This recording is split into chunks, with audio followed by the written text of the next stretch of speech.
When a woman greets a man she secretly likes, words are rarely the first or most revealing signal. In fact, long before she says hi, or even makes verbal contact, her body is already speaking.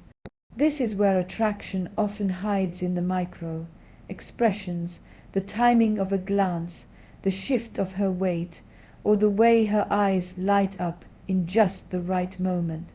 And yet, most men miss these cues entirely, not because they're unintelligent or unobservant, but because they're looking for logic where emotion lives. They're scanning for overt behavior when attraction, especially in its early stages, thrives in the ambiguous. Psychologically speaking, body language is the first language of emotion. Long before we were verbal beings, we were social beings reading posture, interpreting facial changes, deciphering intent through the most minute shifts in behavior. Evolution favored those who could sense desire or danger without needing it to be spelled out. And that instinct still lives in us today, just beneath the surface of social etiquette and cultural conditioning. So when a woman greets a man she's secretly drawn to, her body will often betray her before her mind decides how she should behave. That's what makes body language so interesting. It tends to be unfiltered. While she may consciously choose not to express her feelings, her subconscious may have other plans. One of the most common nonverbal cues is prolonged eye contact, and I'm not talking about the obligatory social glance. This is something softer but more intentional. It lingers just a half-second too long, often followed by a slight smile or a quick look away. Eye contact of this nature isn't accidental, it's a testing of the waters. It's a way to say, I see you, without ever having to vocalize it. What's important here is the emotion behind the look. If it's accompanied by dilation of the pupils, raised eyebrows, or widened eyes, it often signals heightened interest and emotional arousal. Then there's the smile, not the social smile, not the I'm being polite smile, but the authentic, involuntary smile known as the Dutchen smile. This type of smile engages the muscles around the eyes, not just the mouth. It often comes with a slight tilting of the head or a softening of the facial features. It's the body's way of showing openness and vulnerability, and when a woman greets a man she likes, this smile tends to emerge before she even realizes it. It's the instinctual response to pleasure, to seeing someone who emotionally stimulates her. Another layer of this greeting dynamic is touch, or rather, the suggestion of it. Physical proximity tells us a great deal about attraction. A woman may lean slightly closer when saying hello, even if it's just a subtle shift. She might orient her body toward him more directly, with her feet or shoulders aligning with his. These are subconscious signs of priority. People naturally turn toward what they find important or desirable. It's spatial psychology, the language of who we make room for in our personal orbit. Hair touching, neck exposure, or playing with jewelry can also appear during these greetings. While these gestures can be innocent or habitual, in the context of attraction they often signal heightened self-awareness and a desire to be seen in a certain light.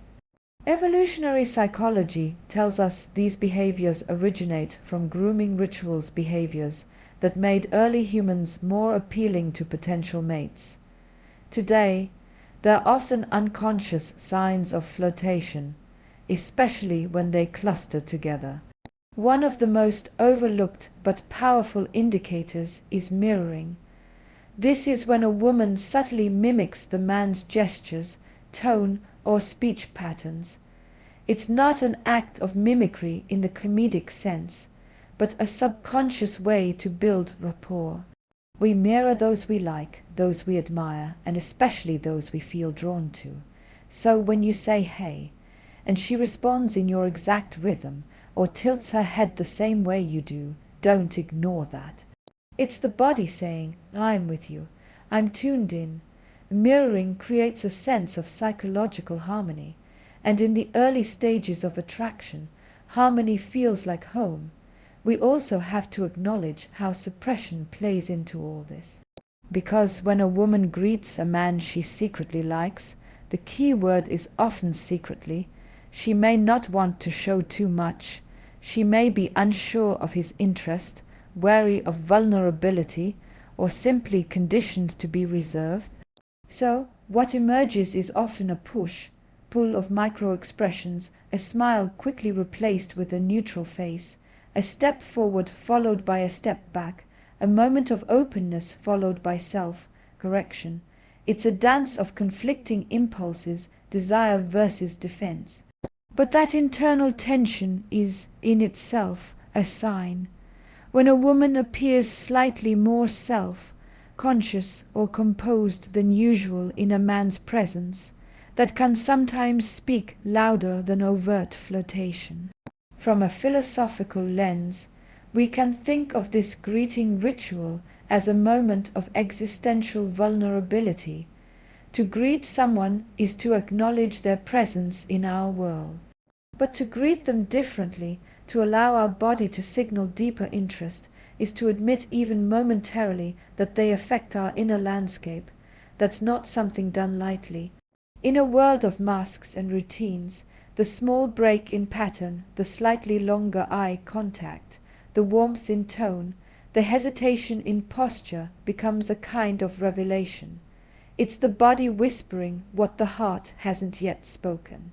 So what can we learn from all this? That attraction, particularly in its earliest forms, is rarely loud. It doesn't declare itself with fanfare. It suggests, it invites, it peeks around the corners of social norms.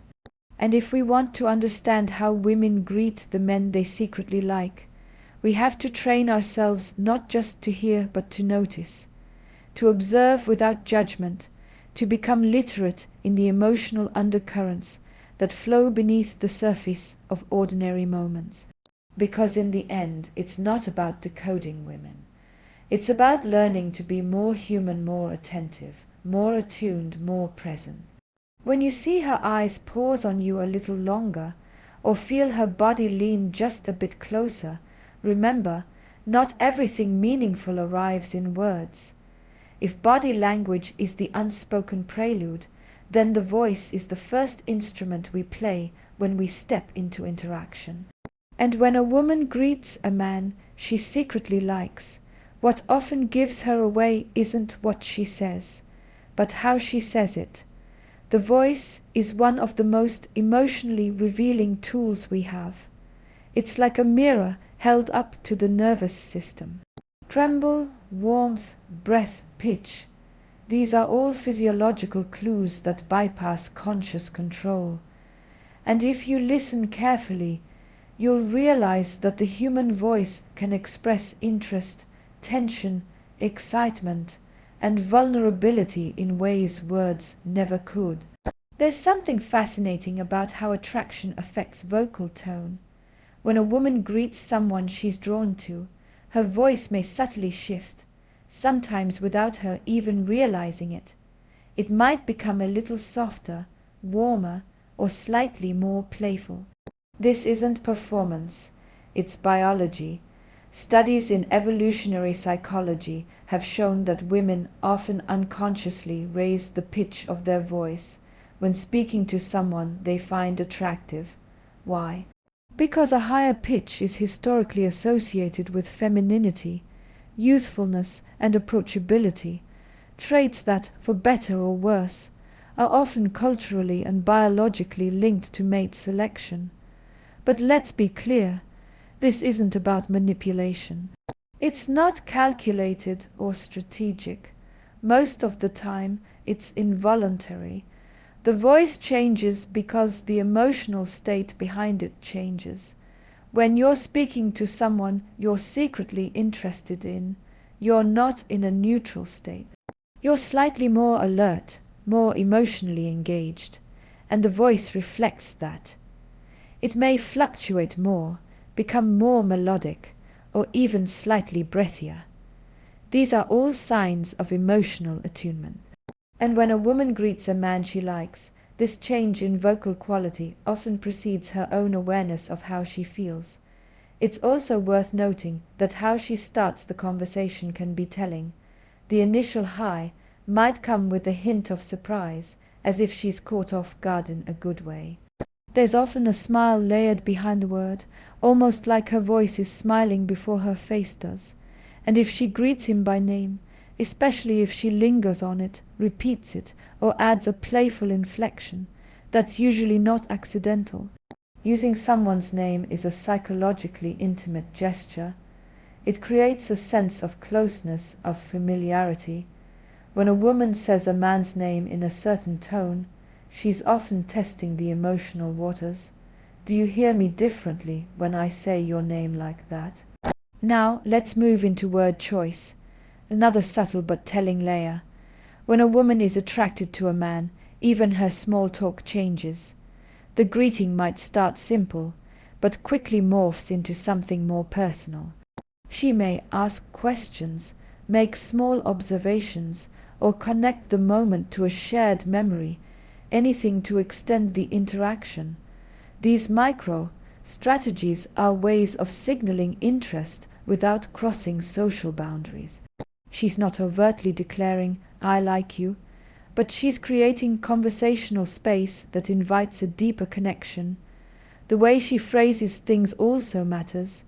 She may use softer language, more qualifiers, or emphasize emotional tone over informational content. Instead of asking, "How's your day?" in a routine way, she might say, "Hey, how are you today?" with an emphasis on the you. That stress shift is subtle but psychologically loaded. It personalizes the greeting. It turns a generic social script into something that feels uniquely directed, and that's often how interest reveals itself, not through grand gestures, but through the refinement of attention. There's also often a playful edge to her language. Humor, teasing, or the use of nicknames can be a form of social risk-taking. It's an emotional nudge, an attempt to build rapport without exposing too much. This kind of verbal playfulness isn't random. It requires attunement. You only tease people you feel psychologically safe with or want to feel closer to. And during those first few moments of greeting, it can be a way of bridging the gap between formality and familiarity. One of the most overlooked signs is vocal vulnerability. Sometimes when a woman likes a man but hasn't admitted it to herself, her voice might crack slightly, or she might pause longer than necessary between sentences. There's a hesitation, not because she has nothing to say, but because the emotional weight of saying it is higher. This pause, this tension is not weakness. It's meaning. It's the body protecting the heart while still trying to reach out. And for the man who's listening closely, those moments are more revealing than any perfectly delivered line. From a philosophical perspective, the voice is the sound of presence. It's the soul making itself audible in the physical world. And when that presence changes, when it becomes softer, more emotionally textured, it's a sign that something deeper is occurring beneath the surface. We are, in that moment, revealing not just information, but intention. Not just content, but connection. So when a woman greets a man and her voice shifts, when it carries warmth, nuance, or vulnerability, what you're hearing is a psychological signal, an emotional fingerprint, a moment of unscripted truth. The danger, of course, is that we've been conditioned to focus too much on what's being said and not enough on how it's being communicated. But anyone trained in human behavior, in negotiation, therapy, or even performance will tell you the truth is rarely in the words. It's in the tone, the cadence, the emotional music behind the language. An attraction, by its nature, is more music than message. It doesn't follow a script. It resonates. So if you want to understand how a woman feels when she greets you, stop listening like a translator. Start listening like a composer. Notice the rhythm, the softness, the slips and stumbles.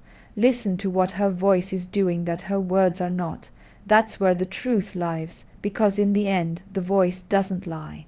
It may conceal, it may hesitate, but it always reveals something. And in those first few seconds of interaction, when the emotional stakes are still hidden and social rules are still in place, the voice is often the only honest part of the conversation.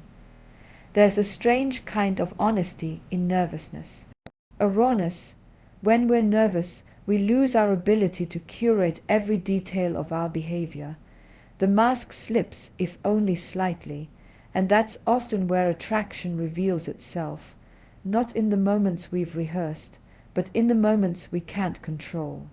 When a woman greets a man she secretly likes, it's very common for her to show small signs of nervousness or excitement, often both, because psychologically they exist on the same spectrum.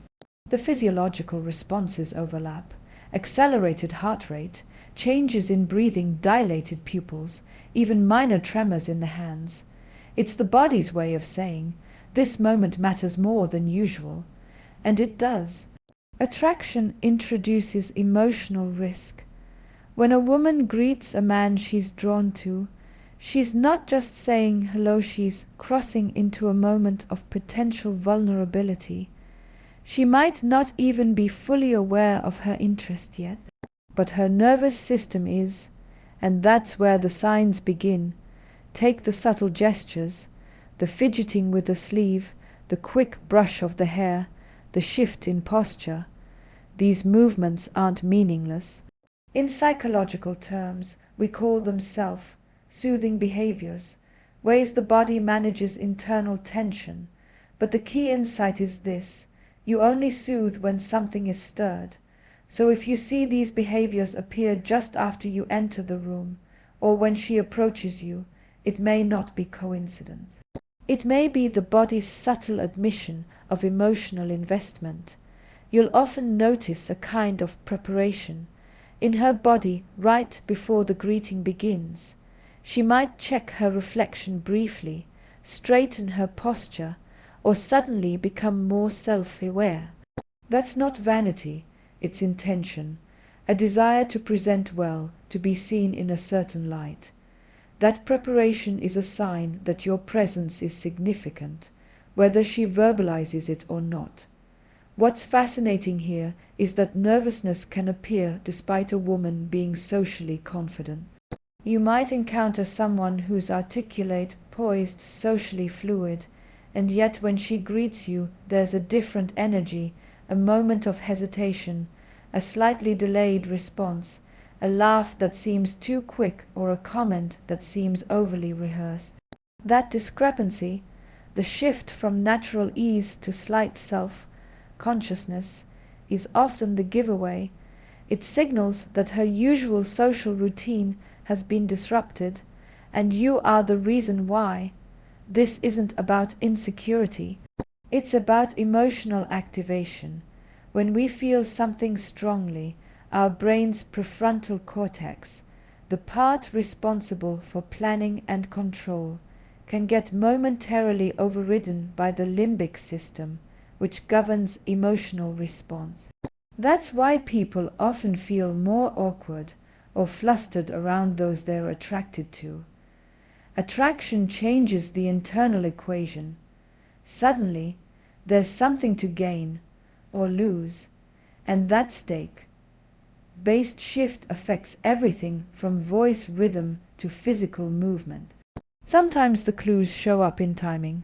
A woman may hesitate before initiating the greeting, as if deciding whether to act on impulse or restraint. Or she may greet you more quickly than she greets others, as if driven by a small burst of excitement she didn't entirely plan. Either extreme can be telling.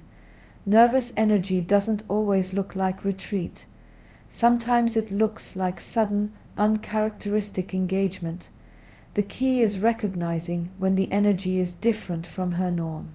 And then there's laughter, often misunderstood, but psychologically rich. Laughter can serve many functions: social bonding, deflection, anxiety relief. But in the context of attraction, it becomes a way to bridge emotional distance. If a woman greets a man she likes with laughter that seems a bit more animated, a bit more responsive than usual, it's often her way of softening the emotional intensity. It's not about comedy, it's about comfort, about reducing the tension that naturally rises when someone makes us feel more than we expected to. Some women, of course, try to suppress these responses. They remain outwardly composed. But even then, you may catch micro behaviors: slightly elevated breathing, lips parted briefly before speaking, fingers tapping or hands subtly clasped. The body always leaks what the mind is trying to withhold. In psychology, we call these leakages brief unconscious signs of internal states, and attraction, particularly when unspoken, tends to leak in interesting places. From a philosophical standpoint, what we're seeing here is a conflict between two human desires: the desire to connect and the desire to protect. Greeting someone you're drawn to is a kind of emotional paradox. On one hand, you want to be seen; on the other, you fear being too exposed. That tension manifests in nervous energy, and the truth is that nervous energy is the signal. It tells you that something real is happening, something beyond social obligation or casual rapport. This is important to recognize because many people dismiss nervousness as a sign of weakness or disinterest. But that's a mistake. In the right context, it's actually one of the most authentic indicators of emotional presence. When a woman is slightly flustered, a little more animated, a little less polished than usual, that can be the most honest part of her behavior, not because she wants it to be, but because she can't help it. The key is learning to read the difference between disinterest and emotional investment. They can look similar on the surface. Both might involve hesitation, withdrawal, or awkwardness. But if you look deeper, you'll notice the difference in tone, in tempo, in the quality of energy. Disinterest is flat. It lacks emotional movement. But nervous attraction is dynamic. It shifts, flutters, retreats, and returns. It lives, and you can feel that aliveness if you're paying attention. So the next time you find yourself wondering whether a woman's slightly nervous behavior means she's uninterested, ask yourself a deeper question. Is her energy changing in response to you? Is her rhythm disrupted in a way that seems emotionally charged? Because more often than not, what you're seeing isn't discomfort with you. It's discomfort because of you, and that's a very different thing. And sometimes the most beautiful moments of connection are the ones we stumble into, not the ones we execute perfectly. There's a quiet intensity to personalized attention. It doesn't announce itself loudly. It doesn't need to. When a woman greets a man she secretly likes, her behavior often becomes more tailored, more precise, more attuned. And while on the surface it might look like ordinary politeness or good social skills, underneath, something deeper is happening: emotional prioritization. This is where attraction becomes less about instinct and more about choice. Not the conscious kind of choice, but the kind shaped by emotional significance. In other words, she's not just reacting to his presence, she's responding to it in a way that carries intent. When she greets him, it feels slightly more intimate than how she greets others. There's a softness, a timing, a sense that something about him shifts the tone of her interaction, even if only slightly. That shift is often where attraction lives. Think of it this way: in a room full of people, we instinctively tune our attention to the ones who matter most to us, even if we pretend otherwise. The human mind is selective. We remember what we care about. We notice what we want more of. And that selectivity is not random, it's emotional. So when a woman remembers something small he mentioned in passing last week, or references a shared joke, or greets him with a question that only he would understand, that's not simply good memory, that's investment. Psychologically, this is known as attentional bias, the tendency for emotionally charged stimuli to capture our focus more strongly than neutral ones. When a woman likes a man, her mind flags him as emotionally salient. And that salience shapes how she experiences the moment. She may lean in slightly closer during the greeting, maintain eye contact just a little longer, or adjust her language to mirror his energy. These aren't just social behaviors. They're indicators of emotional relevance, of perceived value. Now let's talk about time. When a woman greets someone she's secretly drawn to, she'll often attempt, consciously or not, to extend the interaction, even if just by a few seconds. Maybe she asks a follow-up question. Maybe she lingers in the pause before walking away. These aren't always overt signals, but in social dynamics, time is currency. We give more of it to what we find meaningful. And when she chooses to stay in the moment, to keep the thread going a little longer than necessary, that's her body and mind subtly saying, "This matters more than I'm letting on." What's interesting is that this effort often appears in how adaptable her energy becomes. She calibrates her mood to the moment. If he's serious, she mirrors his tone with quiet presence. If he's joking, she matches his playfulness. It's a form of resonance, not inauthentic mimicry, but real-time emotional engagement. And this, more than any singular behavior, signals that he stands out, because that level of adaptive attunement doesn't happen with just anyone. It requires a kind of emotional flexibility that we only grant to those who hold some weight in our internal world. There's also the matter of how she listens. Most people hear to respond, but when attraction is involved, something shifts. She becomes more attuned. The greeting may begin simply, "Hey, how are you?" But if she's truly interested, she'll listen differently. Not just to what he says, but how he says it. She'll pick up on his mood, his tone, the subtle cues that others might miss. And this kind of listening creates a feedback loop of intimacy, because being truly heard is rare.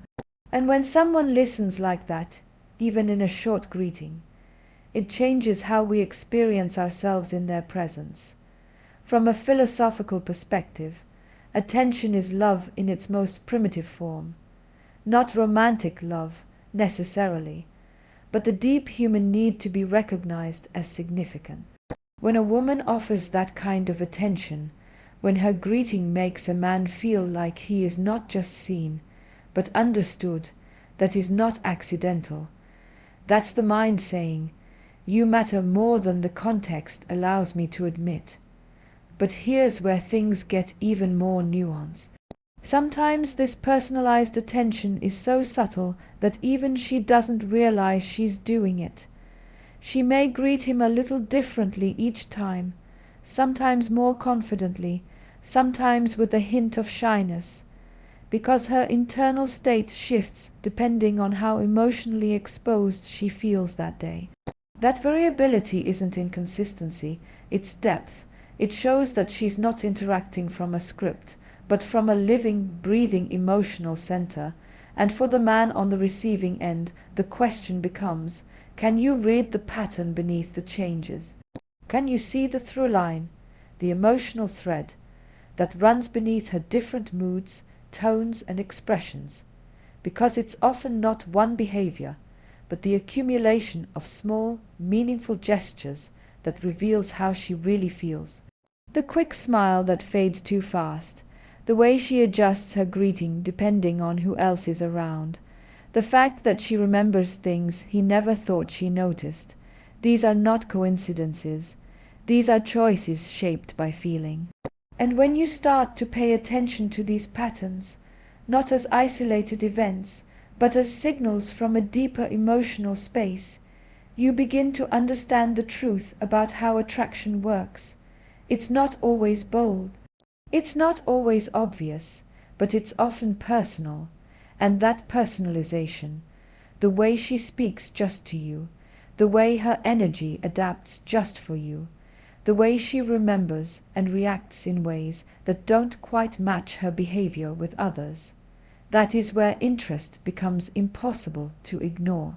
So if you find yourself wondering whether she secretly likes you, stop asking whether her greeting was loud enough, long enough, or flirtatious enough.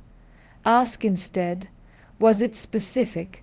Did it feel like it was meant for you, and only you? Because in a world full of surface-level interaction, personalized attention is the closest thing we have to emotional truth.